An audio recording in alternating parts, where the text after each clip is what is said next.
We are live coming from you, the dirty South, Winston-Salem.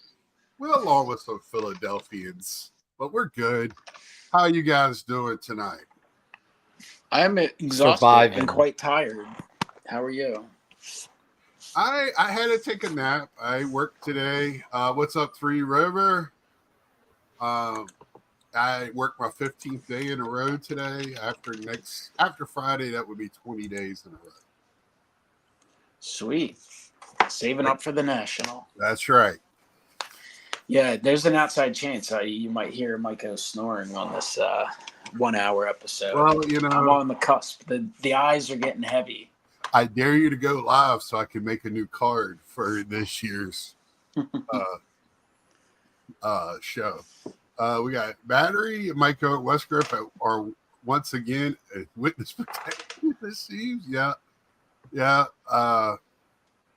Nice to see you, Battery. I saw you came out with a video today. I haven't had a chance to look at it today. So what's new in y'all's world? Hey Mike, what card is coming out next? I did purchase my new Pete Alonso today. Your tops now. Yeah. In the new City Connect You know what? Jailbreaker jersey. That uniform does not look that bad live, like when they're playing. Yeah, it's not the hat. It doesn't I don't like stand the hat. out. It's not as like the Phillies one is incredibly jarring because it's these crazy. Right. It's the fake colors of the city flag, the non-historic Well, they're city real flag. colors, Mike. They're just not. Yeah, but they're not the same colors as the flag. Like they keep bringing it up. It's definitely a different shade of blue. It like maybe semi hints at the powdery, really light, bright blue. It's really not the same blue.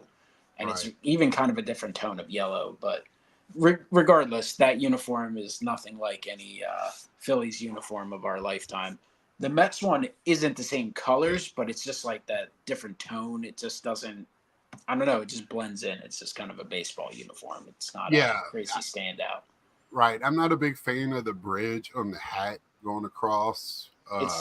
It's a little too big.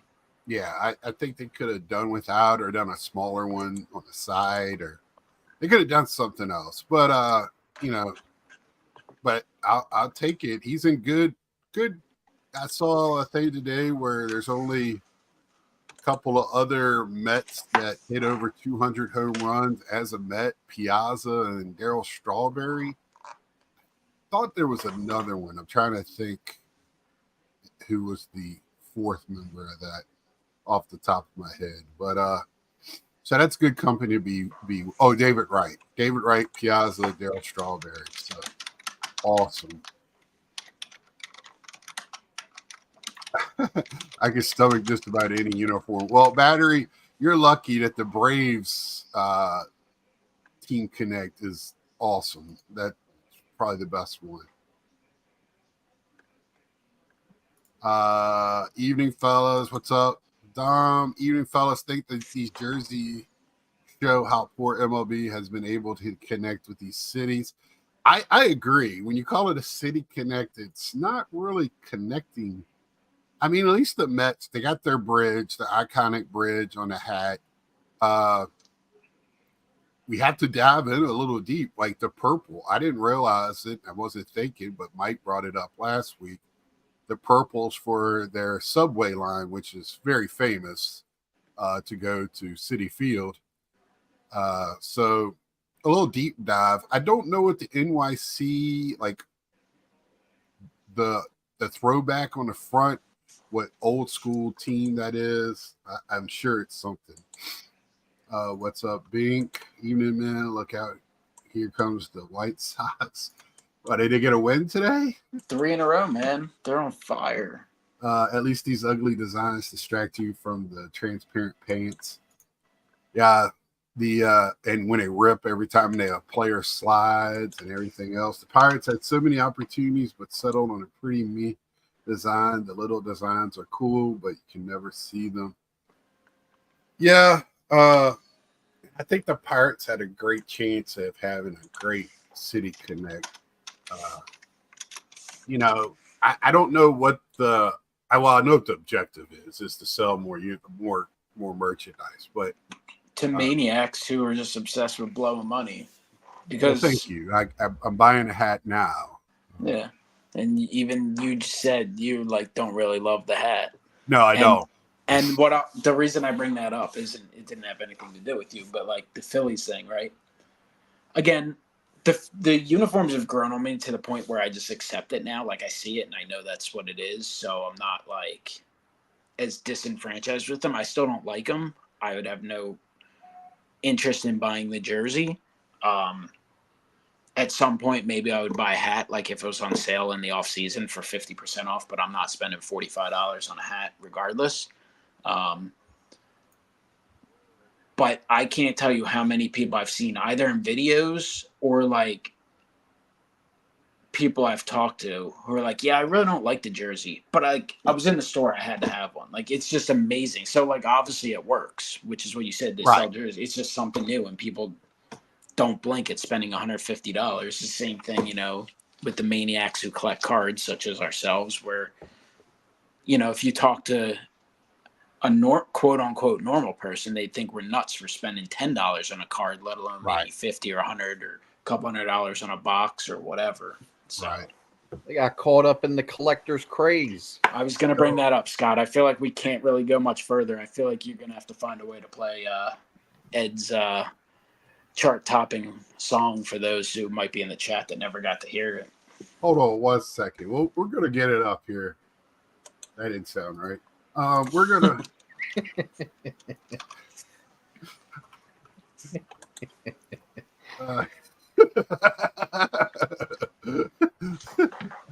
with your fellas' permission, I will play it. I feel like Ed gives his permission. Yeah, what am I going to put a copyright claim in? As the distributor of this work of art. As the producer.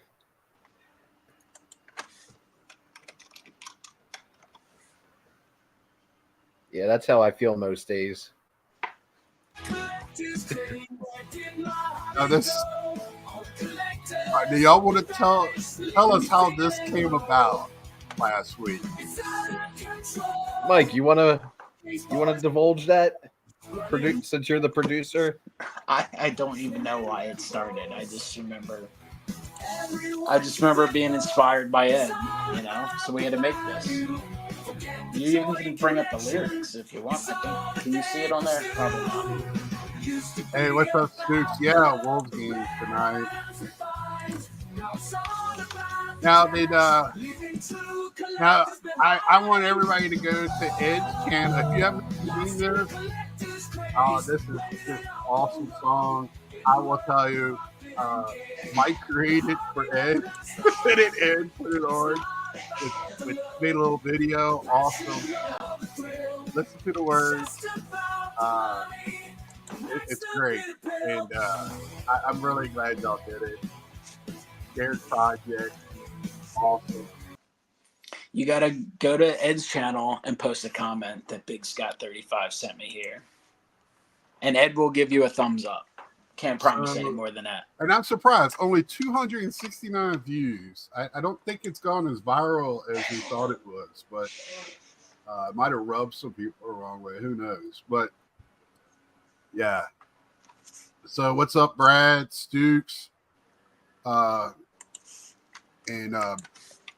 Dom answered Battery's question. Thank you very much. I know, the Mets wore theirs Friday night. Some teams are wearing them Friday. It's a weekend uniform. Yeah, I notice a lot on Fridays and Saturdays just from watching the games, watching MLB TV, making use of that, watching the Phils and then all around baseball, so you get a good grasp on the current day players and everyone who is out there, all the amazing talent, because the stats tell one story. The stats tell they're a very important part of the game, but it tells such a two-dimensional story. It's a literal two-dimensional story. Yeah. Where watching the games and highlights even gives you a little bit more three-dimensional. I think the word you're looking for is soulless. That too, and I have to admit, where my schedule has been, I catch it when I can. A lot of times it's I got a 30-minute drive to and from work. I have mentioned that I think this is my 15th day in a row by choice. They want to give me money by showing up at a place. I'm going to do it, so I can have a little bit more funds in the coffer for going to shows and whatnot in my hobby. What's up, Amari? So what I wanted to ask you, did either one of y'all catch any of the WNBA draft? Nope. I did. Of course I did. Well, it's one of Ed's top 3 favorite. I have to say, it was one of the most watched events. I think it was second to the NFL draft for drafts. And I'm not a big basketball fan, nor WNBA but I want to see people succeed. And I've said it before. I think if they don't know how to sell this group of young women, they never will. And I already watched Chicago drop the ball with Reese, her press conference, compared to some of the other women press conferences. You know, Caitlin's everywhere.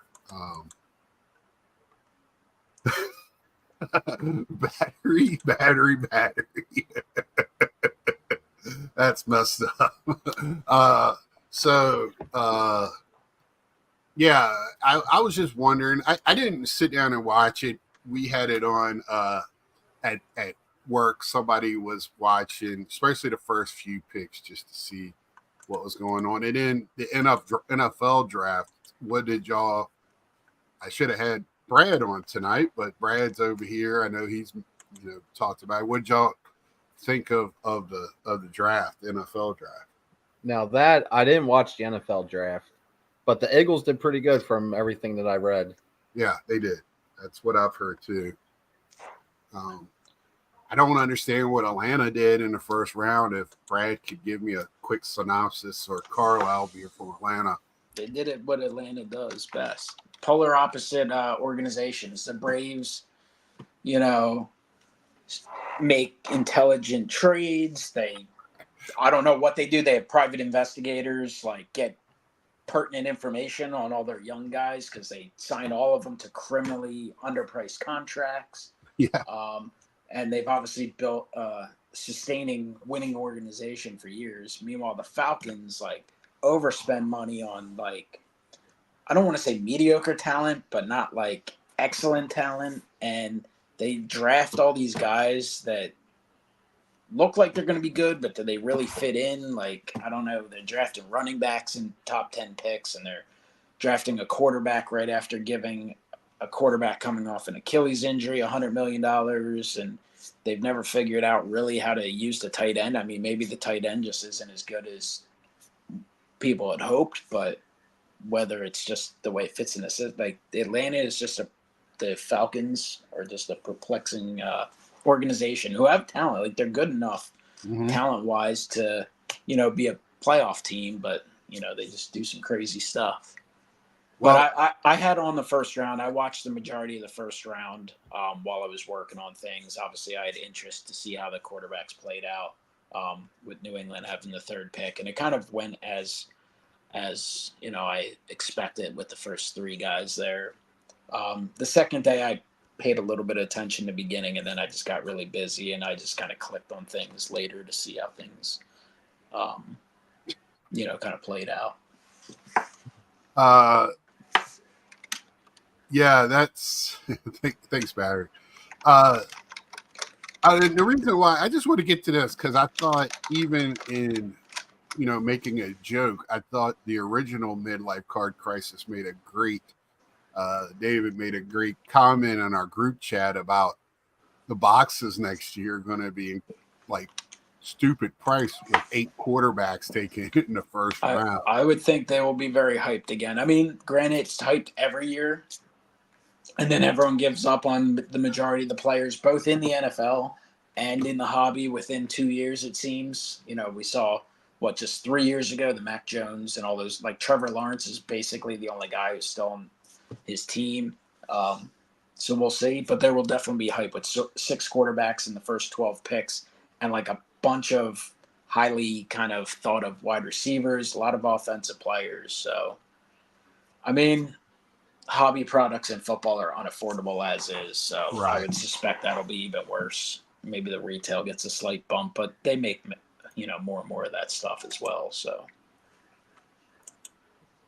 Brad put most likely the Falcons will lose their first round pick next year due to tampering with Kirk Cousins. So they had a QB they liked and was going to be the only opportunity to draft one for a few.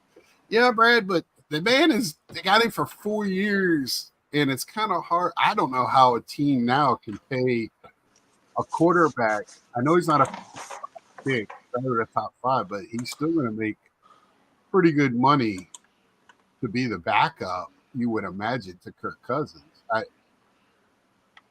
don't understand that, but it makes it doubtful that Kirk Cousins or the new coach didn't want Kirk Cousins. There's some type of somebody didn't want Kirk Cousins because that's what happened in Washington when Washington picked 2 quarterbacks in the same draft. So that's the type of thing. The general manager wanted one, and the coach wanted one. So we'll see what happens. He's a QB philanthropist. Okay. Back in the 60s, Falcons tried to draft Mickey Mouse. Literally, president was a little liquored up and thought it'd be hilarious if it was. Oh, yeah. So, and another great turnout, for a draft. I mean, they got 100,000 people showing up for day one of the draft at these things. Kind of ridiculous.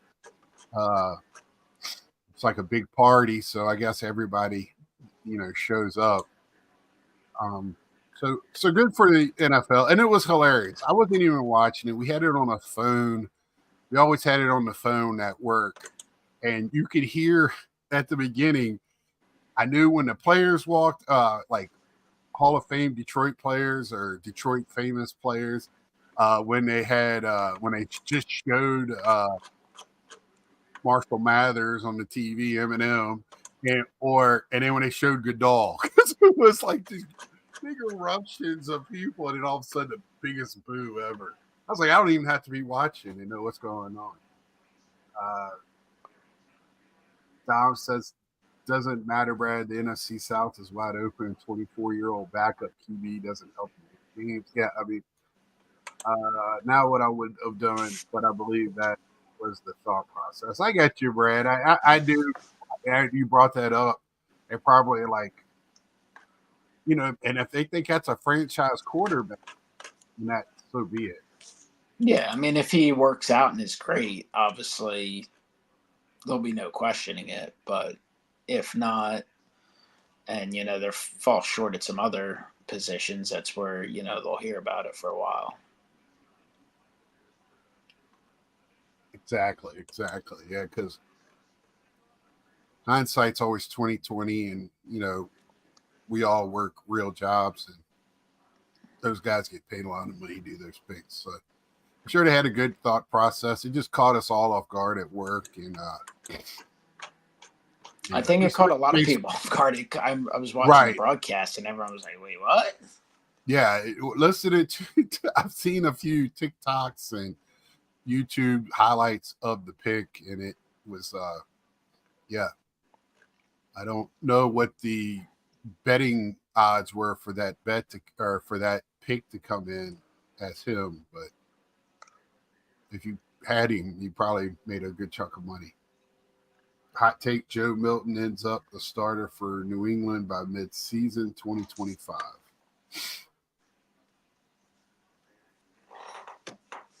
That's for you, Mike. You're the New England fan. I mean, we'll see. I don't honestly know much about him because I'm not a big college guy. I know they took him the 6th, I believe. As of now, they have him, Drake May, Brissett, and what's his name, Zappy.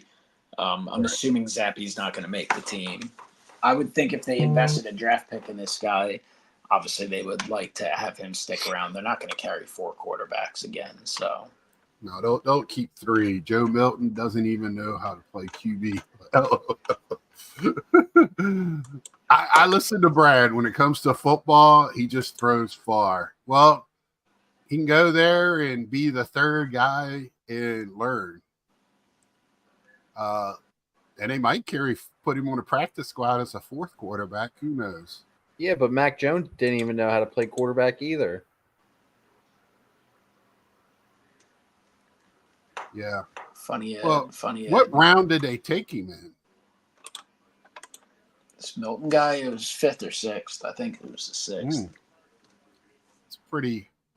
Well, you could tell it's not a Belichick era pick because it would have been a tight end or kick returner or the 17th tackle taken for him or something.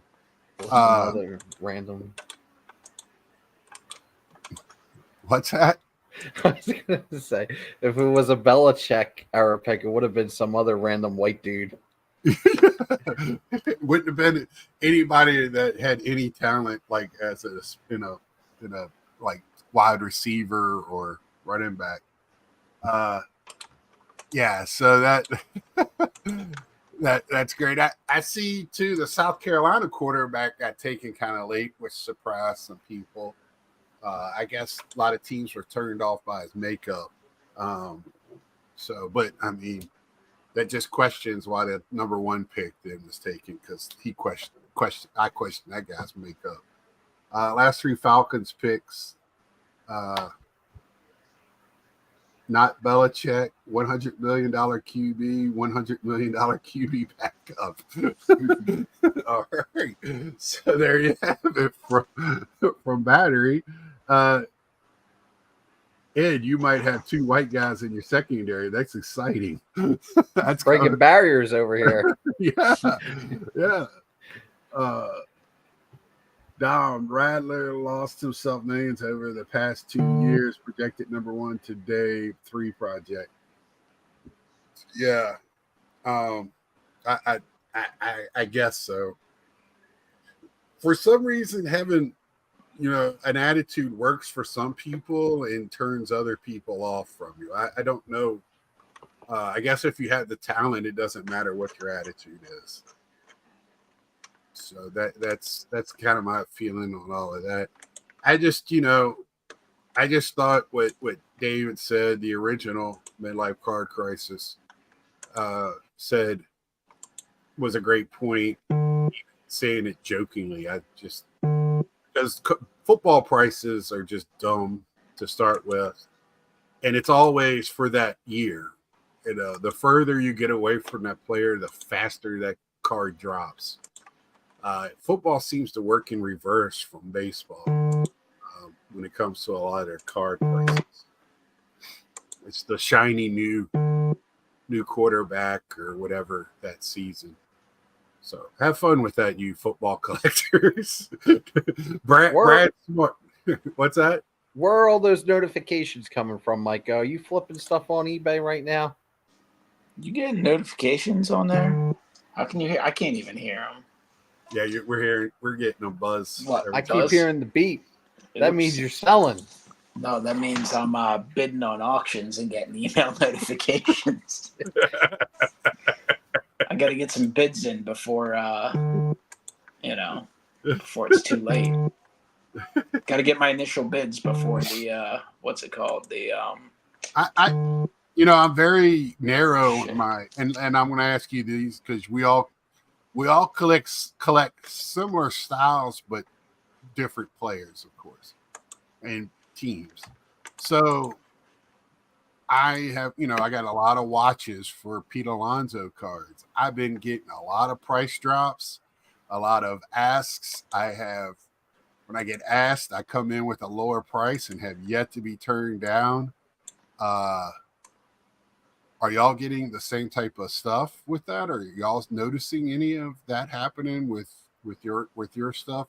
Now, mine is newer cards, where people ask ridiculously first stupid prices, and then they come down pretty fast when their card sits there because they want to get, flip inventory. Has anybody been noticing the same thing, including in the side chat? Has anybody been noticing the same things with their players? Or 100%. I've been noticing that a lot, and especially on my side of things on my watch list for eBay. Been getting a lot more offers, 20, 30% off. Sellers relisting with a lower price. substantial drops too. Yeah, they got to move inventory. A lot of these guys need to move inventory, and they're not moving inventory at some of these price points that they're asking for. So they got to drop the price to a more reasonable range where it's going to move. Yeah, I'm even seeing Pete's Auto drop around, even for like Tribute. What was the bigger card? Triple Threads Tribute? What came out early this year for a higher end? I think Museum Collection came out, and Tribute as well, I believe.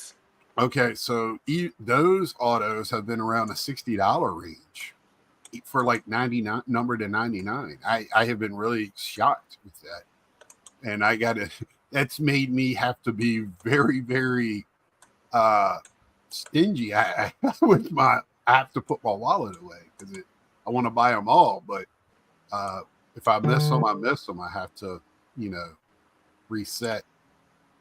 But I have just noticed these cards have really, really come down. Battery, I've been watching a few pricey Braves cards. I got nonsense offers like $5 off or $350 card. Counter offers blocked, really. Yeah, I didn't have counter offers blocked, but one guy had our best offer. And I can't, you want to come in not obnoxiously low. It was you don't want to make one of those offers where it gets shared in group chats and stuff. Right. You don't. So it was a big league card, and I've talked about it before. I am not going to, for big league card, I don't care what it is, I'm not going to pay like it's a high-end card. I don't care if it's a short print or what. So I came in with a price that I thought was very reasonable, but it wouldn't even go through because they had it blocked. It literally, I just wanted to see where this offer would go. It was like a $10 below. And then I sent it just to see. And then he countered offer back with like $5. And I just declined it. But then I got a watch later for $50 lower than it was that week. So, and then I countered offered and got it just to make a point and got it for $60 less, and he accepted. So after seeing a lot of the photos that Michael sometimes share on some of the offers that he receives, I will never not feel bad for offers I send out now. Right. Because some of these offers that Mike was getting is borderline offensive, like 95% off. Well, when you're you got to go 2 hours to your post office. The messages that go along with the offers, the messages make it worse. They make it worse. I think it gives me good fuel for being a troll later. I think it's hilarious to me, and I'm glad, Mike, that you started getting getting into more of the older Phillies cards. It's nice to see that you just started doing that this past week, and very nice pickups. Thank you. Some of these messages that I read, though, it really makes it worse. Like the pathological lies that some of these people tell themselves is just it's really a deep dive into like psychology. If you think about it. Like the one guy who sent you a message saying he needed this card and that he can only pay this amount or he wasn't going to be able to feed his kids. Yeah. Like, okay, then why are you buying the card then? If like you can't feed your kids, why are you buying the card then? That doesn't make any sense to me. Yeah. Save that money and get something a little bit better to eat. Fill up the pantry first and then buy a card. Jesus. Yeah, the thought process that you want to get inside their head. Maybe, I don't know. It might be scary too. And I think the crazy thing was it was only on like one. It was one of your lower end cards, wasn't it? It was like a $10 card. It was like a $10 card or something like that. The amount of I've done a little bit of experimented a little bit with Topps now, doing some of the pre-sales, just to sell, because I'm gonna, like, for the Phillies for example, I'm always gonna buy it. I always want one for myself anyway, and Reese usually gets one. Sometimes Ed wants one. So I've been buying 20 batches. And then putting them up, and the amount of offers you get from people for like $1 or $2, and sometimes I message back. I'm like, why would I lose money on this card immediately? Like, what would be the point? I've been gotten it a lot with the living set stuff too, and it's like, I get it. A lot of competition out there with them sometimes, especially when it's a newer one. It hasn't dried up. But the one guy sending me stuff for like Ellie De La Cruz, like, oh, do you have more available? I'll buy them all for $2, and I just replied, I'm like, why would I? What would be? I'd rather throw them in the trash. Like, why would I sell them to you for $2 when they retail for $10? They obviously, I get them a little cheaper by buying the bulk amount. But like, why are you even sending that message? Like, are you hoping I accidentally hit accept?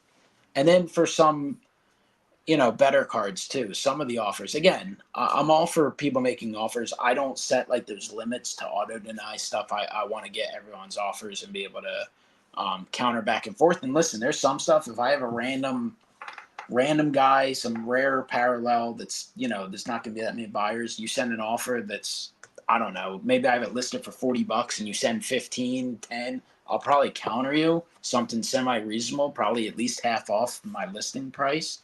And maybe, but like if it's something like a Hank Aaron thing, a vintage card, I'm not going to move that much because, like, I don't really care if I sell it or not. Like, if I have to sell it, I'll sell it. But it's going to cost just as much to replace it if I want to. Like, I'm not in a hurry to sell that. But people offer, like, $5. I'm like, do you just want me to accidentally hit accept? Like, why are you even sending this stupid-ass offer? Never go low on the dead. Never. Well, I think we have people that are programmed now that, they've heard that everything's dropping. So they're going to come in with lowball offers, trying to get stuff cheap and then pay it higher. And are trying to keep people off guard. If they looked at your store and see 40, 50,000, and probably up to 50 now listings, they ought to go, well, this guy knows what he's doing. I'm not going to be able to lowball him. Now, me, on the other hand, you go to Sport Lots and you're going to get some good deals from me because I am just trying to liquidate what I have and trying to make homes for getting stuff out. I am just trying to move stuff, and I don't care if I don't ever replace it. I'm trying just to really put a huge dent into my card collection. So it's also all on who you're buying from and knowing who you're buying from. Don't mess with Mike O is what I'm saying. Even though somebody might have left a message that he accepts lowball offers. Someone might have done that one time. And then the lowballs came in at a greater rate.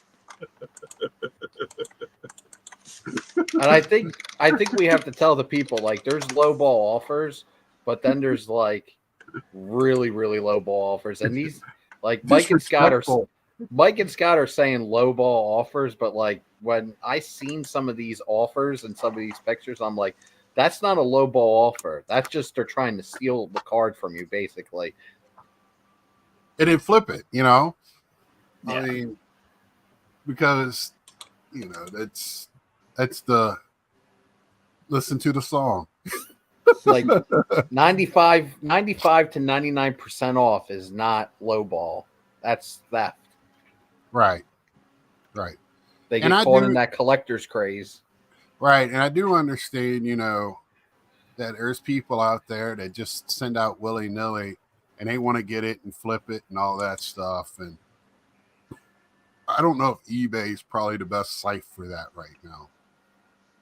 There's, like I said, Sport Lots or ComC, where you don't even have to get the cards sent to you.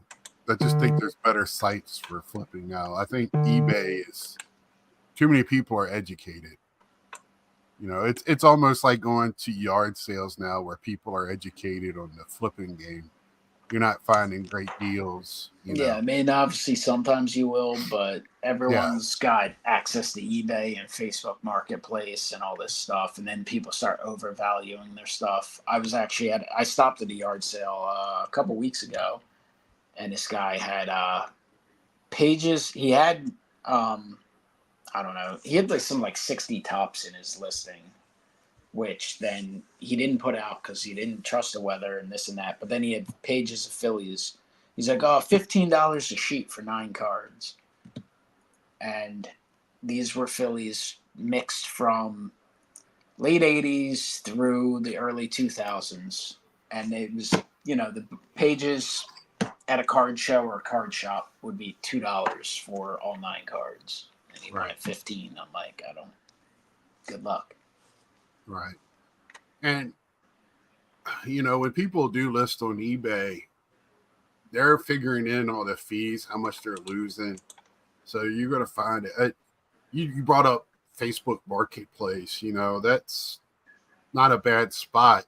But so I was watching a video game flipper on caught my interest. And he said he will sit there on Facebook Marketplace for hours refreshing to just see what new stuff comes on, and he buys it up instantly. So, that's the type of thing. So, that's happening in every type of hobby that's out there, that type of game for flipping. So good luck to people that are trying to do that as a business right now. Yeah. Instagram is a hot spot too right now for that. I'm still the firm believer in that the card shows. That's why you see card shows popping up all over. They're growing. Card shows are growing. That's the one consistent within the hobby is the growth of card shows. You're seeing them pop up all over the place. Why is that? Because people get to move their cards tax free at card shows, and it's cash. Most of the time, it's cash. Yeah, you can get them lower there too because it's liquidating. It's just, and they don't have to pay the fees other than their table fee. Well, I'm not even talking necessarily about dealers. I'm talking about people who go to the show. Right. Oh, yeah. 100%. Who aren't even setting up, who are walking around flipping left and right. Yeah. Yeah. They'll find a table and just set up or get in a corner and set up their own stuff at shows.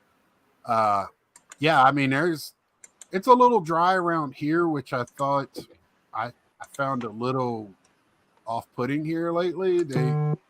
We don't have another show until, for some reason, Mother's Day weekend, I think.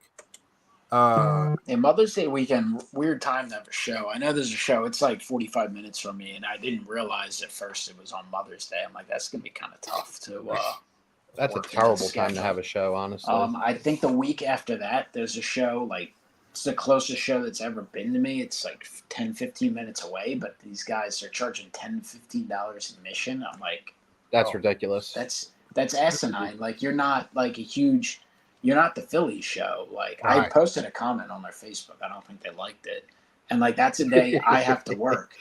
So it's like, I would only be able to go there for 2 hours. Like, right. I wouldn't even want to pay $2 to go in at that point. I mean, $2, I'd probably just say the hell with it. But like, that's just, and it's the first time you're doing a show. You're setting yourself up destined to fail. It's bizarre. But people will go. I know they just had the Fishtown show, which I know Ed's been really excited to go to that show. He hasn't been able to make it happen because that's in his part of town. But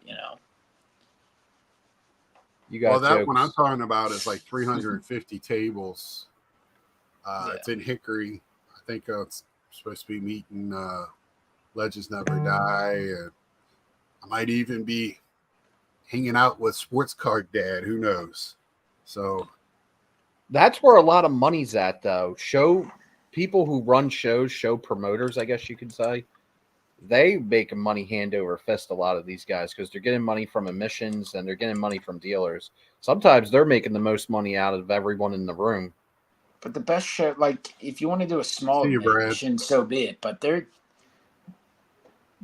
more people you get in there, the more deals that happen, the more you can charge the dealers, and then you can obviously do different things. You know, if you're a show promoter, you can have your own stand with your bullshit repack or whatever nonsense you're selling or promoting or selling food and all that stuff. So I don't understand these places that have these admission fees. Like that is just not It's greed. smart business, in my opinion. It's greed. Because yeah, you're gonna make something off that, but you're gonna hold a lot of people back. That's Yeah, the bitter pill.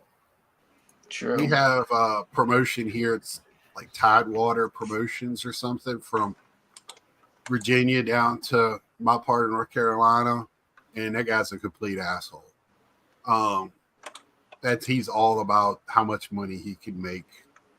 He can give a rat's ass about show conditions, the experience, all of that.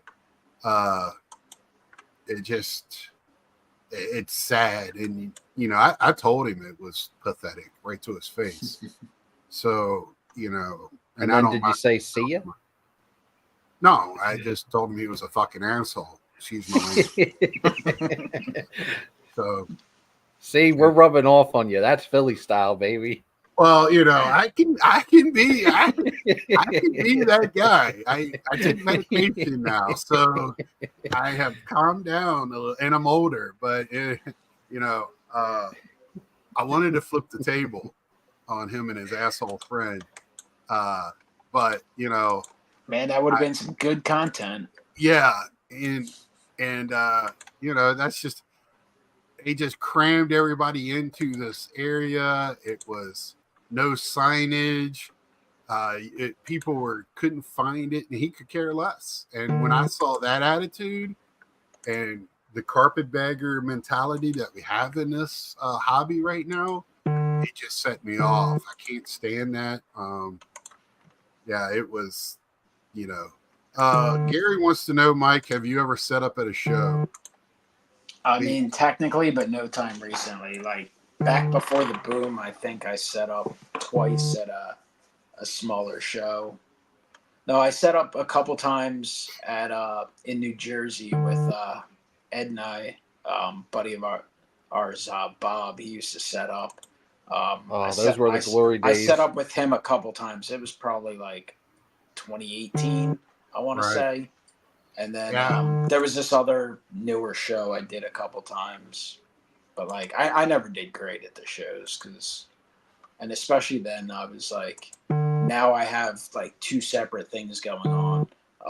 Man, you're getting outbid like crazy.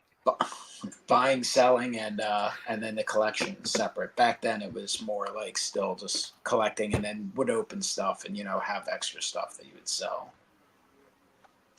So these are also the shows I like to go. U.S. Sports Cards says he went to an Elks Lodge here in Syracuse on Saturday. Sometimes, I don't know how many tables that is, but sometimes that's the best one. It's more personable. You're talking to more a collector than you are a seller.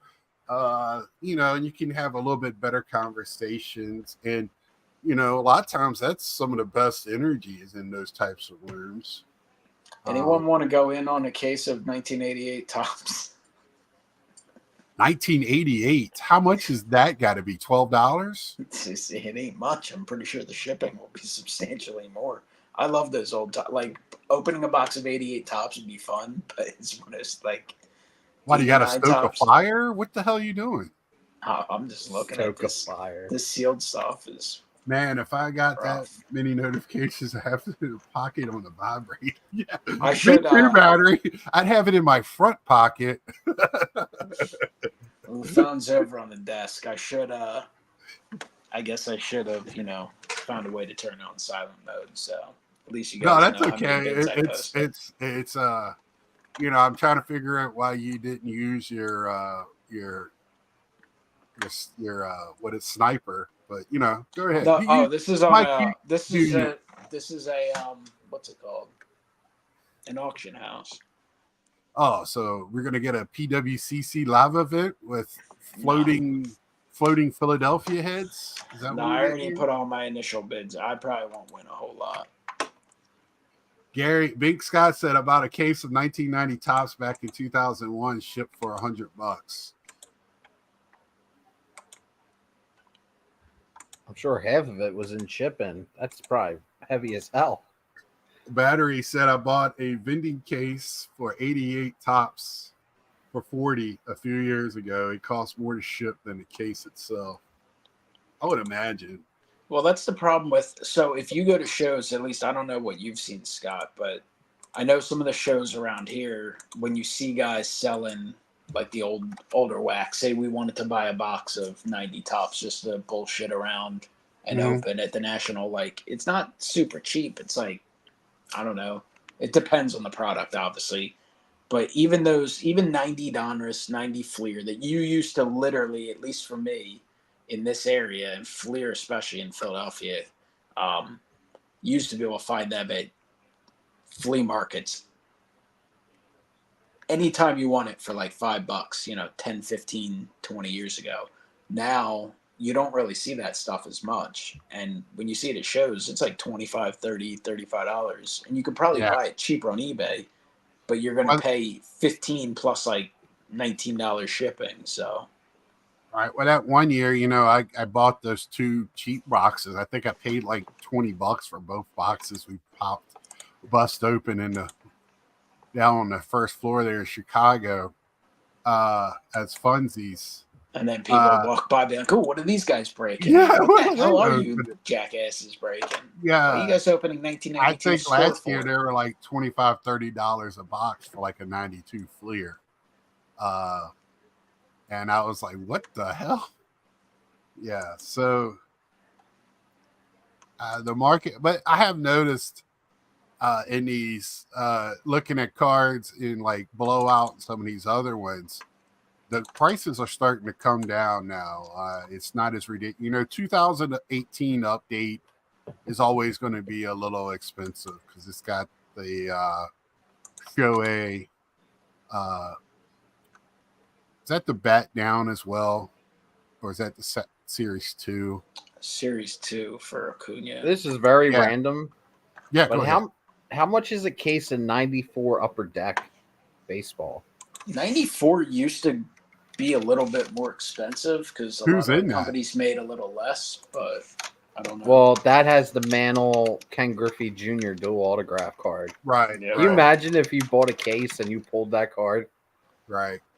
You might have to buy about 500 cases, but yeah, you would probably have to buy 10,000 cases. Maybe you can get it. Well, Series 2 case on eBay is $1,450.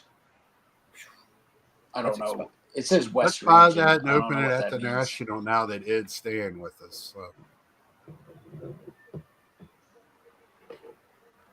Let's buy it. Yeah, let's get caught in the collector's craze. I mean, a lot of those products too, like sealed cases and stuff, just they hold a premium just because there's not as many of them around anymore. So, and then obviously people have been buying this stuff up to do breaks and repack products and all that kind of stuff. So, I mean, it truly does continue to dry up quite a bit. Yeah, and I mean, but I'm okay with that. It's not supposed to last forever. There's supposed to be a finite amount. It's supposed to be opened. That's just the way it's supposed to be. I mean, it's still kind of stunning that there's, packs from the 50s and 60s. I mean, obviously, again, they're even more rare. I mean, really, there's sealed packs of tobacco. The problem is with those, you don't know that you're getting a tobacco card. And even if you do, you have no clue if you're getting a baseball player. So that's a crazy gamble to buy one of those, but I'm sure people do.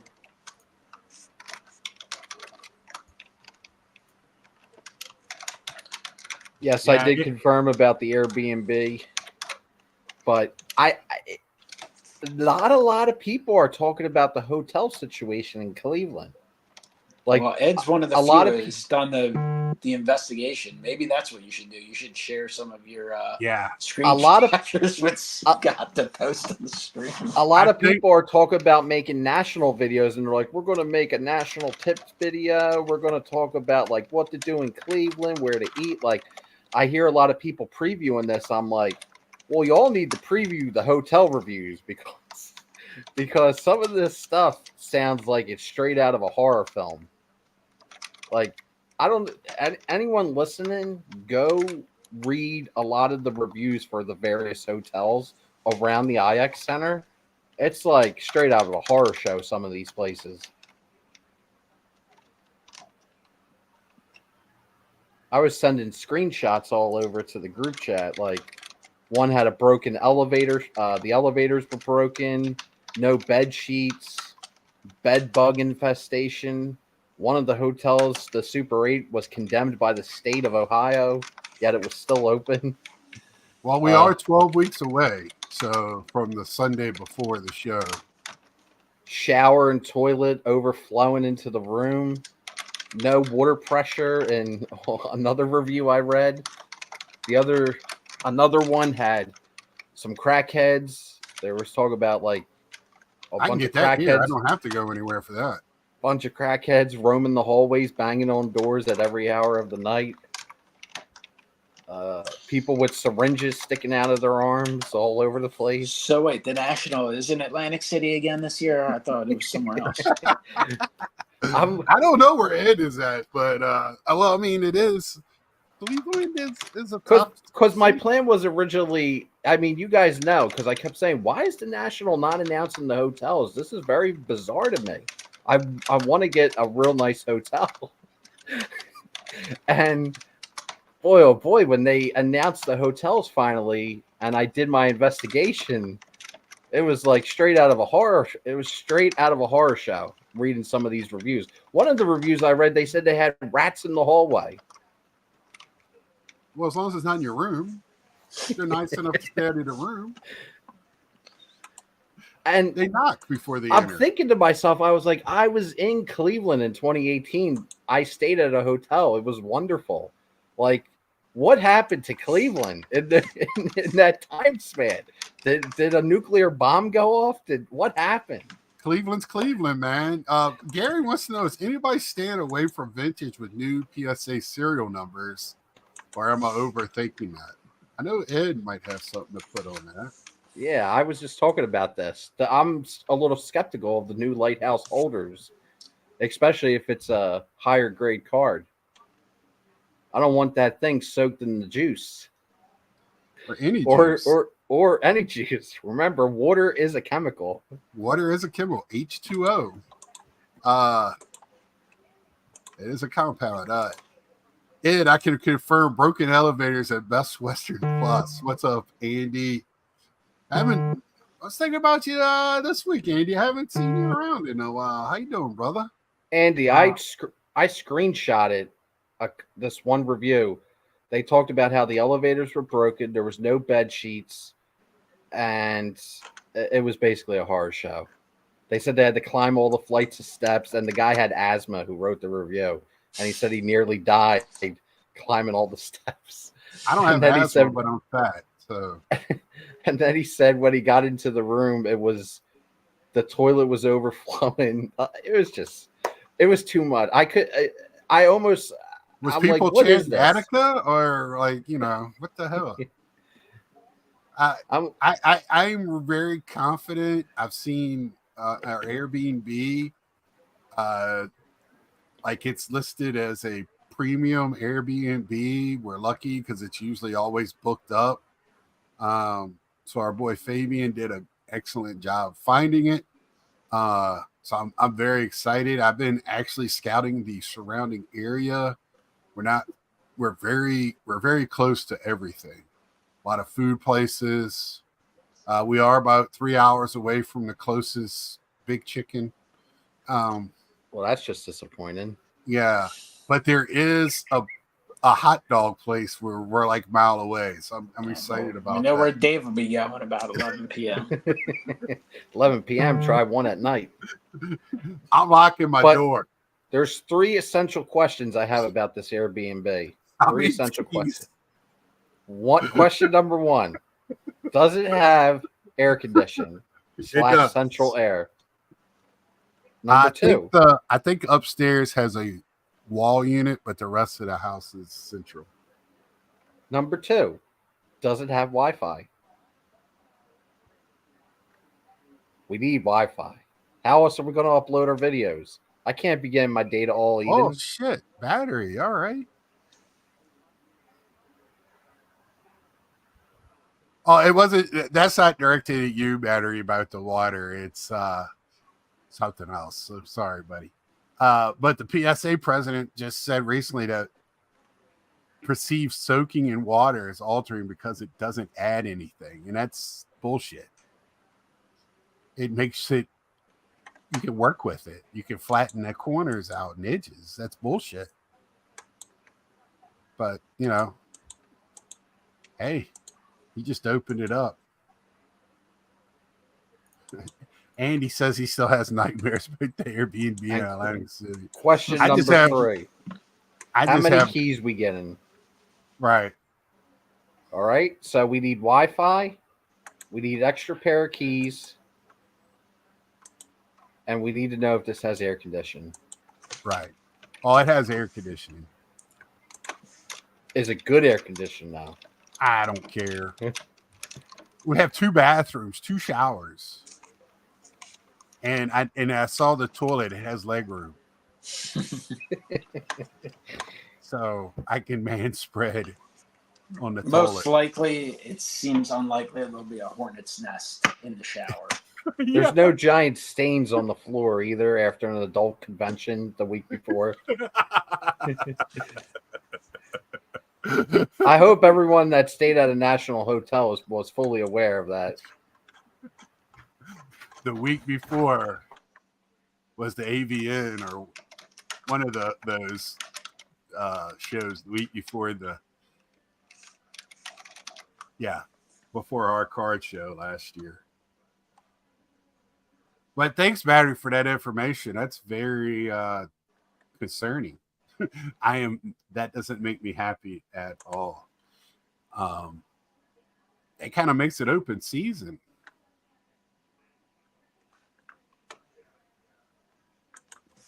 Oh, okay. Okay, thank you, sir. Now, you didn't say soaking in water and manipulating the card wasn't ordering. They need to make content too. Touche. Touche. I got you. Yeah, okay. Yeah, that stain that was on the Airbnb floor, I'm like, wait a minute. I don't remember seeing this stain in the pictures. I go, hey, I looked up to see.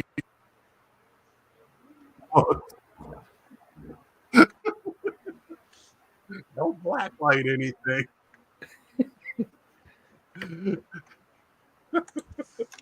Wait a minute, this wasn't in any of the pictures. And then you looked it up. This Airbnb was booked last week. Yeah.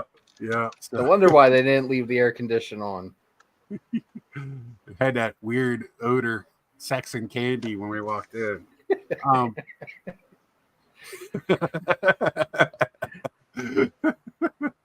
Oh, gotta stop.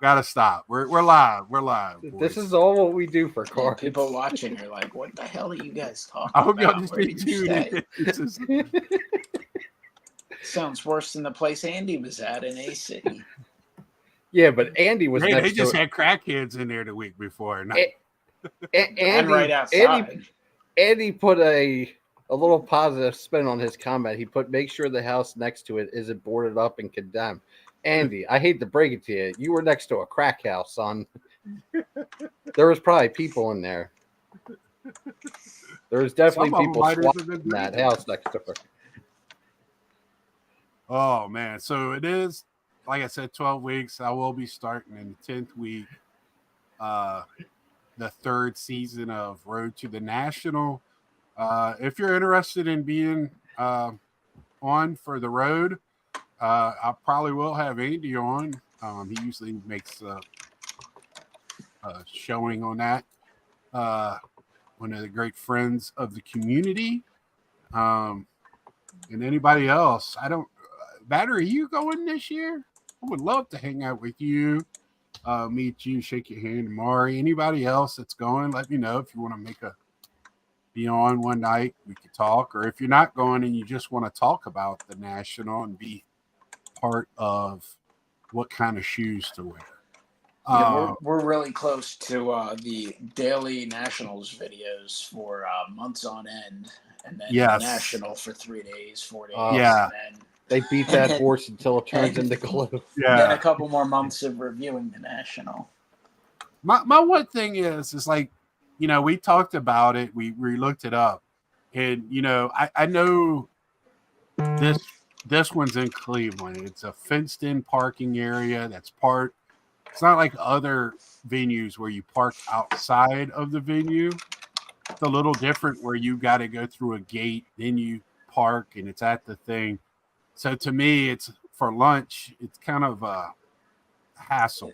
It's right? Definitely more of a hassle to go in and out. And yeah, I mean, you could go out the other end and I guess hop on in a Uber and stuff, but I feel like it's more of a national bring a lunch with you or just suck it up and buy some food there, just enough to get you by.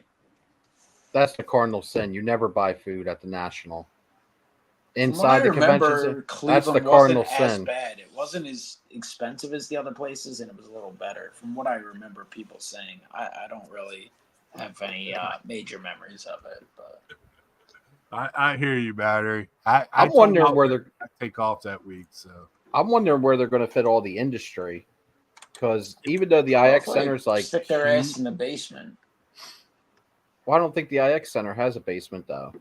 Isn't it where one of Scott's secret bathrooms is? That's my bathroom area, man. It's not a big basement. It's like where offices are, and I think back when they made cars and tanks and worked on planes in there, that's where the offices were. That's where the chain of command was at. Yeah. Falsey, if you go shirtless, I go shirtless, brother. You're my fellow large man, and it's my man there. I hope.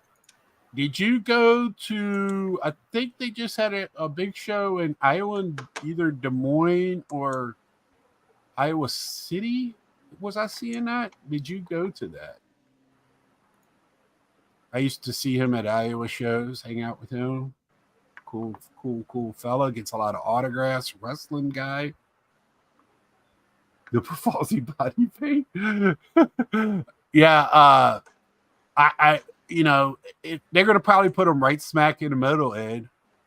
Well, the Ferris wheel's gone from what I've heard, so it is gone. That'll clear up some space. The early floor plan that I saw, if you remember, there was a lot of seating area, if you want to call it the front there.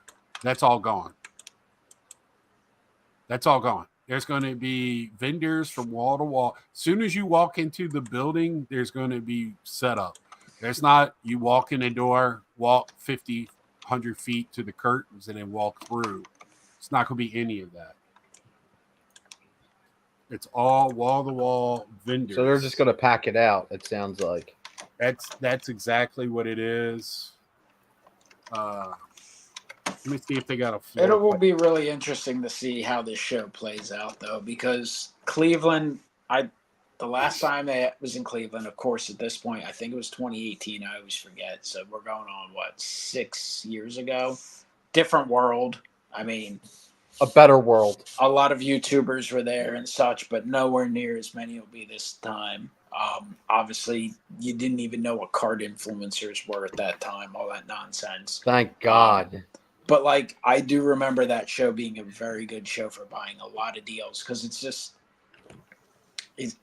I don't know, just maybe it's the area and the way things were priced. It was just very fair. And then Sunday, I remember there just being incredible deals and such. So we'll see because the market has come back to earth a little bit. But it's also still the National be hyped with that whole, hey, this is the new record breaker card and this and that. So Remember the guy that pulled the vintage brakes mantle, and he was Yeah. screaming hysterically?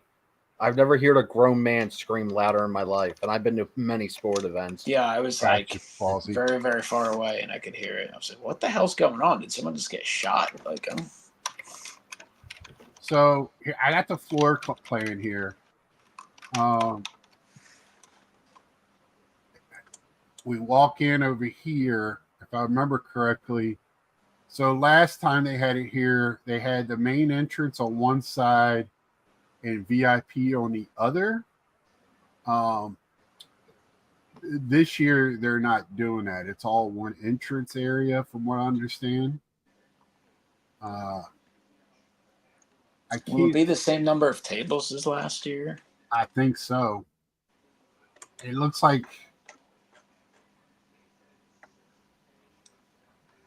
I don't see actual.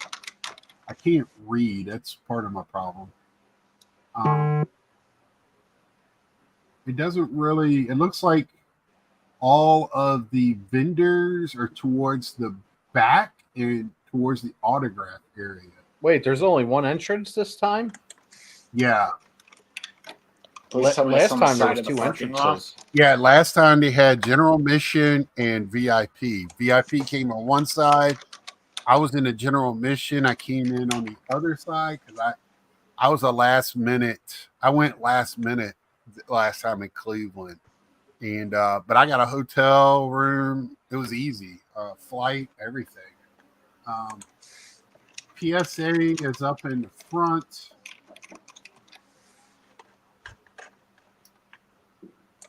Yeah, it looks like they just loaded it from side to side, man. Looks like all the vendors are on the back wall. The case break area is beside the autograph area.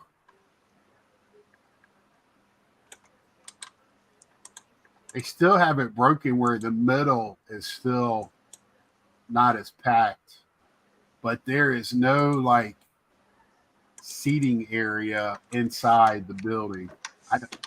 I don't see where a VIP area is either.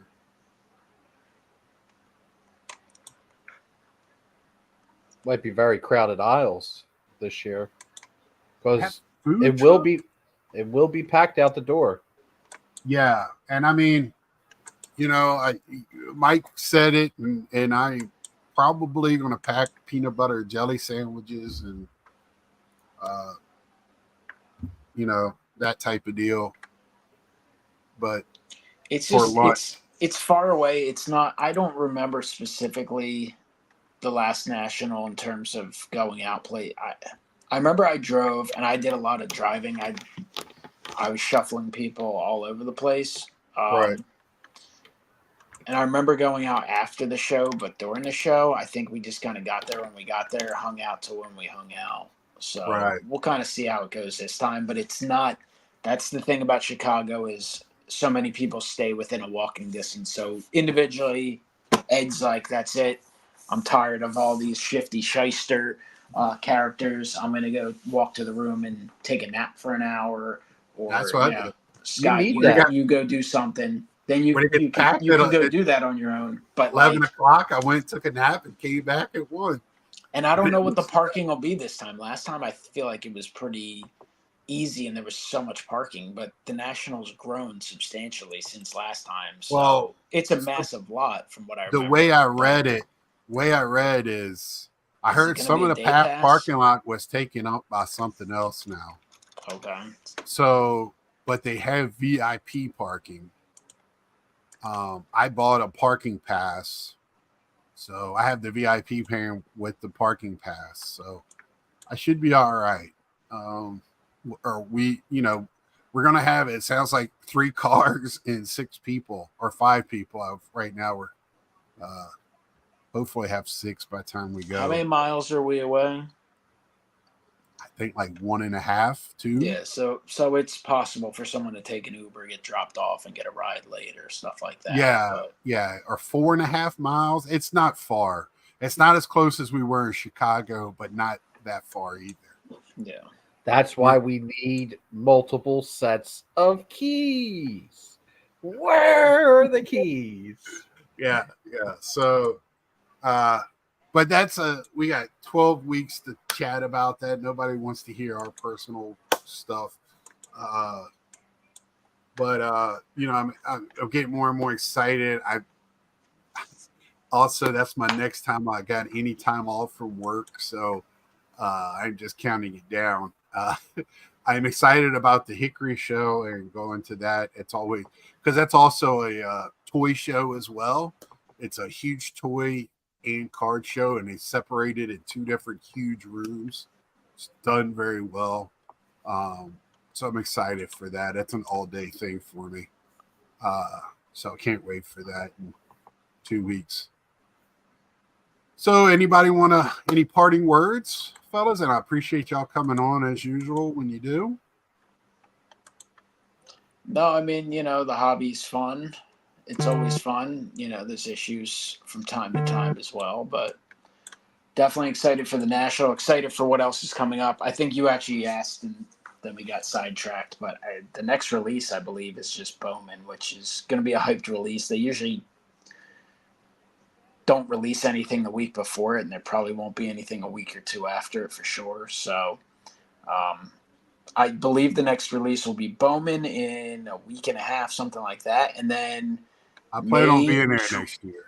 May 22nd, we have another 2023 product dropping, Topps Chrome Platinum. So third year of that. And it's a 54 design. It looks awesome. Hopefully it's well priced. Right. And that's always a fun release. Yeah. You're planning on doing Strongsville next year? Yeah.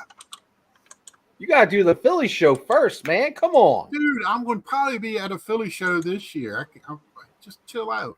All right. All right. Chill. Calm down. You got to go to the far better show first. Philly show's better, and has been around longer. You're correct. I am not going to get into that crap. I just want to go and have fun, hang out with friends, and look at cards, man, and maybe buy a couple.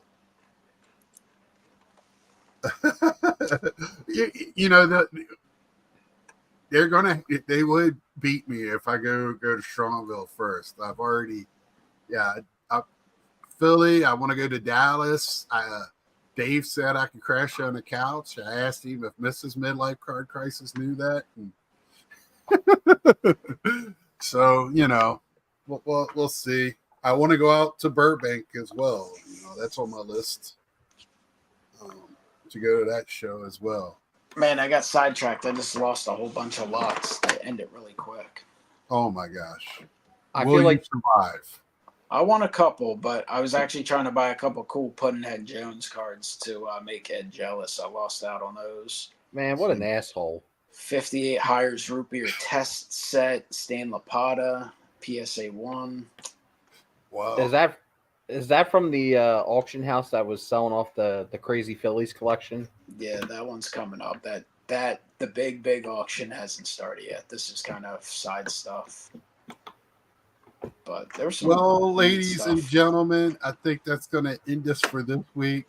Come on, man. Let's get you some more watch time. Let's keep this going. What do you got? What you got? Anybody got something? We got it. Barry wants us to talk about altering cards and stop talking about rooms in Cleveland. I will say, the two destination shows that I would like to go to outside of my immediate area and excluding the National definitely would be the Expo, the Toronto Expo, and would be Dallas. Anything else doesn't really excite me. Expo is on my calendar for this year. I'm not even really a big hockey guy, but I would just like to go to that. Well, and it's not. I made sure it's not just hockey. It is a lot of hockey, a lot more hockey that you're going to see in any show in the States. But they do have, other sports as well and non-sport. So I'm interested to see what they have. Very interested. And then the Dallas show would definitely be interesting because that is a really big show. I would like to go to that because it's so big, but I feel like from an outsider's perspective, it's kind of lost its luster. It was getting so hyped up because it was one of the only shows and such a big show.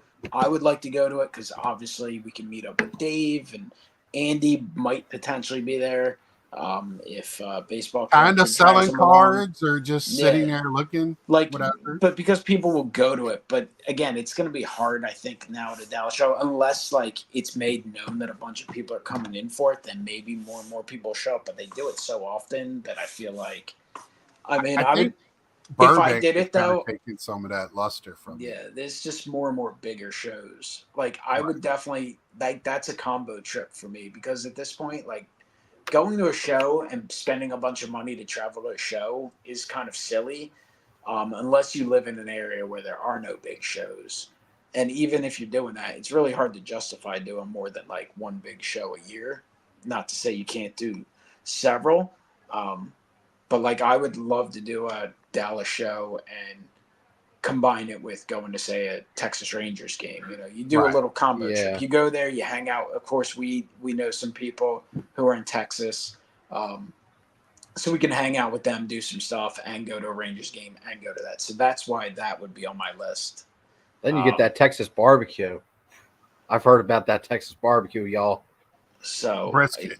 Stick with the beef. Brisket. But as someone who's so close to the Philly show, which is it's never been the destination show that the Dallas show was made out to be by the like the YouTube content creator like situation, I guess. But it's a big show. It's the oldest running show. And for what I like, and I don't know because I haven't been to the Dallas show, and obviously any type of show you can find anything, but the Philly show really is a good blend of pre-war and vintage and the modern, all the new stuff. There's not a ton of wax dealers, but there are a few, of course. But the Philly show is so great.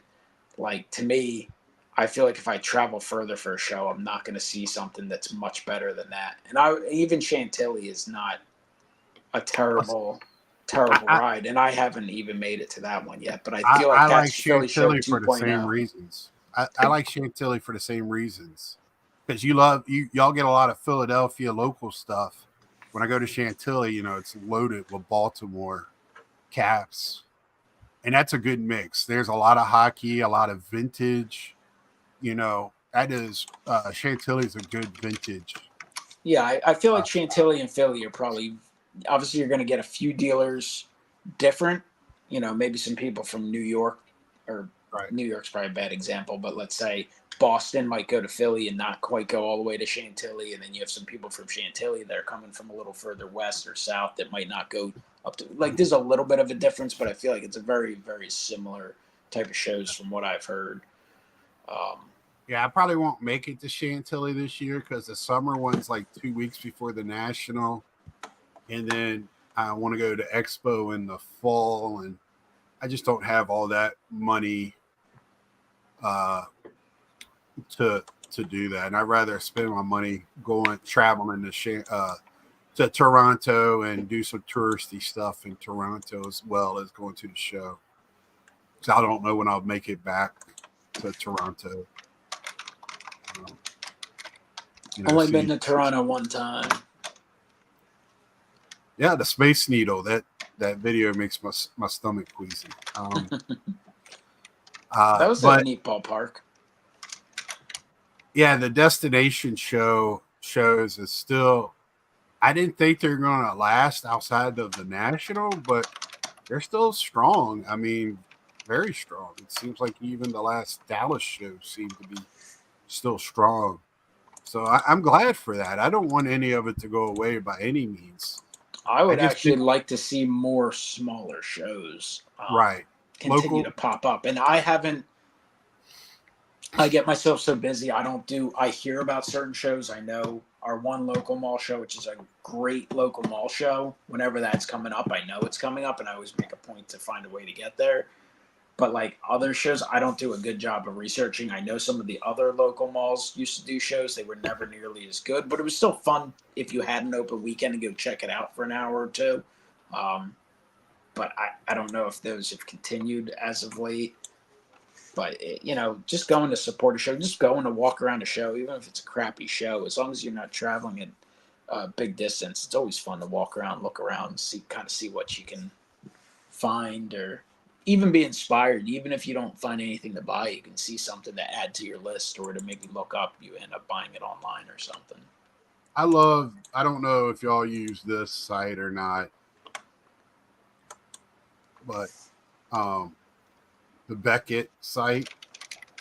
I used to, but at one point, Pennsylvania. I think only certain you had it like advertised, so it's not really a complete list, which always annoyed me a little To bit. me, I haven't found anything that and I also check Facebook for local shows as well, stuff in your area. But yeah, so y'all, let's see, April 28th is the next South Mall, Allentown, Camp Hill, North Wales. Where's North Wales? What's that one? The mall? Montgomery Mall. Yeah. So this I've done that. That's not as close as I'd like it to be, but it's not 30 that far away. tables. So usually that show, they do the same thing. There's a mall called the Oxford Valley Mall, which is a little closer for me, and That's very close to me. and it's the same. It's basically the same setup. Like a show that and the other mall that we go to in Neshaminy, like they're like competing promoters. So they used to not advertise Neshaminy on this site. I don't know if that's still the case. I haven't looked, but. And there's a few other sites I go to as well when I'm looking up for stuff, because I'm always trying to. I like to do something every weekend. Walk. If I don't spend any money, that's fine with me. Even better. But I'll walk around, collector shows, whatever, just to go see what's out there. I like. You don't have to bring a lot of money to enjoy a card show. No, I think that gets lost in the shuffle sometimes whenever you watch some recap videos or you see footage from card shows. You think you got to be a big baller. You don't. You can go with a little bit of money and have a great time. Right. And I just like to go and see the vibe a lot of times and be amongst it, as one of my friends say, and just hang out with like-minded people is fun for me. And whatever I pick up is what I pick up. I usually only take about, $200. For me, that's not a lot to some, and it's a lot to others. But that's probably what I take on a normal trip.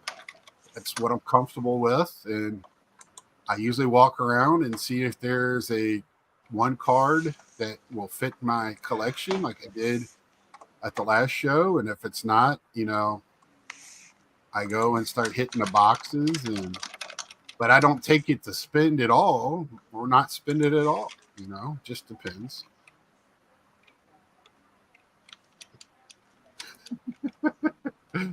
Oh, battery. Yeah. Sometimes, but I think we'll end it here.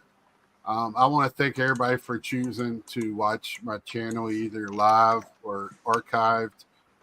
If you don't mind, hit that one of the thumbs. I don't care which one, just to be interactive. Let me know. You can either let me know in below or Instagram or Facebook. It's on my about page. Should be things to connect with me. If you want to be a guest on the road. Did Corey Cutter hear the song yet? He's got to go check out. I don't know. I don't know if he commented on Ed. You got to check out Ed's channel. I know he watches Ed's videos from time to time.